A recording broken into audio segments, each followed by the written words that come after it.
Look, you reached out to me a couple of weeks ago and you made a point that I thought was very powerful in your email, that while, the suburbs and, the strip shopping areas where you've got stores are getting back on their feet, you're starting to see that reflected in sales.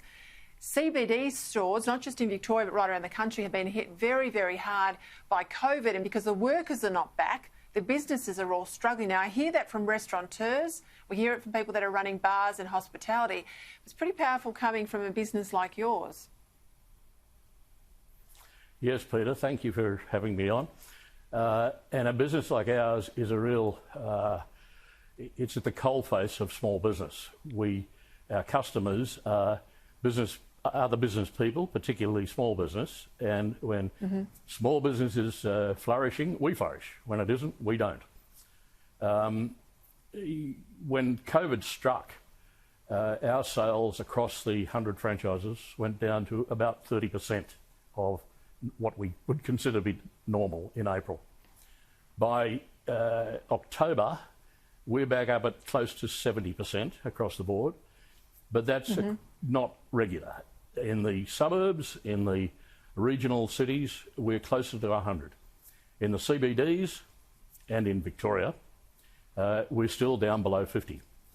Now, Victoria, we can all understand, let's hope it comes good, and we're all praying for them.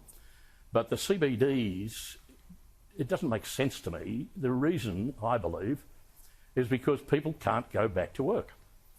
The public transport system, for example, in New South Wales, at the shutdown of COVID, I read a figure that said that Sydney's public transport system carried 2.2 million people a day. And when we shut it down, it went down to 600,000. Now, it's not 600,000 in the rush hour. The rush hour represents probably 60% of that 2.2 million. And when you shut it down by limiting the number of spaces on trains, it effectively we went down from 1.2 million in the rush hours on transport down to about 100,000. You cannot occupy offices in CBD cities with that happening. The same occurs, and we've also absolutely lifts, getting people into their offices, into the tower blocks, but we've also got quite a significant message being sent by the Premier in Victoria that if you can work from home, you must work from home, and there's a real active discouragement of the CBD workers going back.